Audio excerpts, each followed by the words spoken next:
मैं अंकित मिश्रा स्वागत करता हूं आपको। चलिए आइए नया हम लोग कुछ सीखते हैं आज की वीडियो में। आज की वीडियो में सीखेंगे टैक्स के बारे में। हाँ जी, हम जानेंगे टैक्स। टैक्स का हिंदी होता है कर। कर्म टैक्स। टैक्स आप लोग सभी जानते हो, सब आदमी टैक्स पे करता है और उसका हिंदी क्या होता है? कर होता है। तो बिना कुछ देर किए हुए हम जानते हैं भाई टैक्स कितने प्रकार के होते हैं, कर का कितने प्रकार है। तो कर का तो इससे पहले 2017 से पहले बहुत प्रकार का टैक्स था, लेकिन अभी वैसे जितने भी प्रकार का हो जाए, लेकिन टैक्स का मेनली दो ही प्रकार है, डायरेक्ट टैक्स प्रत्यक्ष कर और इनडायरेक्ट कर अप्रत्यक्ष कर। टैक्स का मेन रूप से दो ही प्रकार है, प्रत्यक्ष कर और अप्रत्यक्ष कर, डायरेक्ट टैक्स इनडायरेक्ट टैक्स। भाई डायरेक्ट टैक्स क्या होता है इसको मैं यहाँ एक्सप्लेन करता हूं। डायरेक्ट टैक्स क्या है? वह कर जो जिस व्यक्ति पर लगता है वह खुद उसको चुकाता है। समझ में आया उसको? वो डायरेक्ट टैक्स हो गया। इनडायरेक्ट क्या है? मतलब वह टैक्स जो लगता किसी और पे चुकाता कोई और है। सर एग्जांपल दे दीजिए।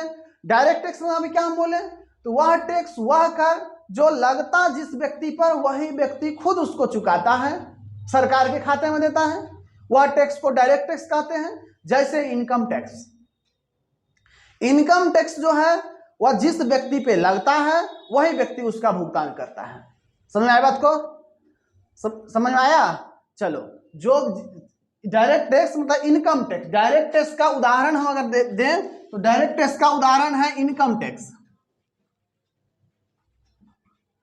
इनकम टैक्स जो है डायरेक्ट टैक्स का धड़कता हुआ उदाहरण है। इनकम टैक्स जो लगता है जिस व्यक्ति वही व्यक्ति खुद चुकाता है, और इसका उदाहरण है GST, goods and service tax. इसका इनडायरेक्ट टैक्स है। तो अब आपको पता चल गया टैक्स दो प्रकार का होता है, direct tax indirect tax. Direct tax जो होता है जो जिस व्यक्ति पे लगता है टैक्स वही अगर खुद चुकाता है तो उसको कहते हैं direct tax. GST indirect tax मतलब वह टैक्स जो लगता है किसी और पे चुकाता कोई और, इसलिए इनडायरेक्ट टैक्स है। इसको हम लोग किसके नाम से जानते हैं? तो जीएसटी के नाम से। एक बात लीजिए, कैसे सर हम लगता है कोई और पे है चुकाता कोई और, कैसे? तो आप जितने भी सामान खरीदते हैं ना, जानकारी के लिए समझ लीजिए, सब पर में हम जीएसटी पेड करते हैं। तो क्या आप सरकार को खुद देते हैं? नहीं। आप चीनी खरीदिए, जीएसटी है उस पर में।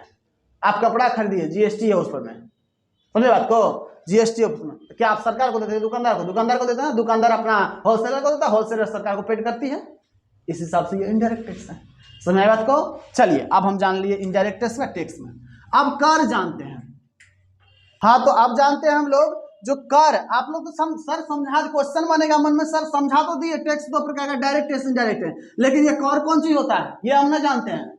ना जानते तो सुनिए क्या होता है, कर क्या होता है। कर क्या होता है? अब एक बात बताइए, एक परिवार का जो मुखिया, कोई घर का मालिक होगा ना, आपके घर में जो भी वीडियो देख रहे होंगे, आपके घर में तो कोई कोई मालिक होगा। घर का निश्चित रूप से कोई मालिक होता तब ये घर में अच्छा से चलता है। जिस घर में कोई मालिक नहीं है या अयोग्य व्यक्ति मालिक है, उस घर का ठीक पाना बहुत मुश्किल होता है, खंडन विखंडन सब हो जाता है। तो हर एक परिवार में एक मुखिया होता है, घर का गार्जियन जिसको कहते हैं, घर का गार्जियन होता है। वो गार्जियन को क्या चाहिए? तो गार्जियन को घर चलाने के लिए इनकम की आवश्यकता पड़ती है, पैसे की आवश्यकता है, अपना उत्तरदायित्व को निर्वाह करने के लिए। ठीक है, जिस एक उदाहरण देते हैं, मान लीजिए आपको घर में कोई काम हो गया, कहीं जाना है किसी को, कुछ उसमें खर्चा होगा, तो घर का गार्जियन ही सजेस्ट करता जाओ इतना रुपया तुमको दिए, तुम इनकम करो।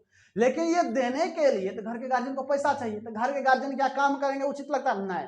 उनके जो बेटे बहू हैं, पोते पोती हैं, वो अगर जॉब करते तो वो अपना पैसा देते हैं गार्जियन को, गार्जियन अपना हिसाब से मैनेज करते हैं।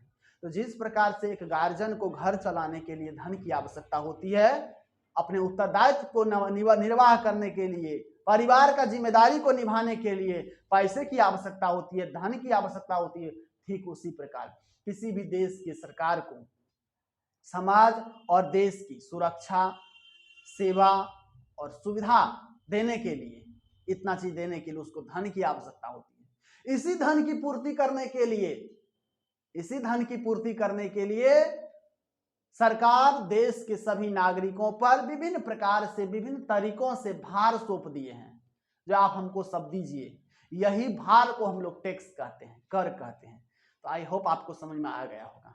ठीक है, अब कर जान लिए। लिखित रूप से थोड़ा सा हम जान लेते हैं, लिखित रूप से कैसे ये होता है, और उसके बाद देख के आप लिख लीजिए। अगर पढ़ते हैं तो देख के लिख लीजिएगा, नहीं तो समझ गए तो काफी है। ठीक है,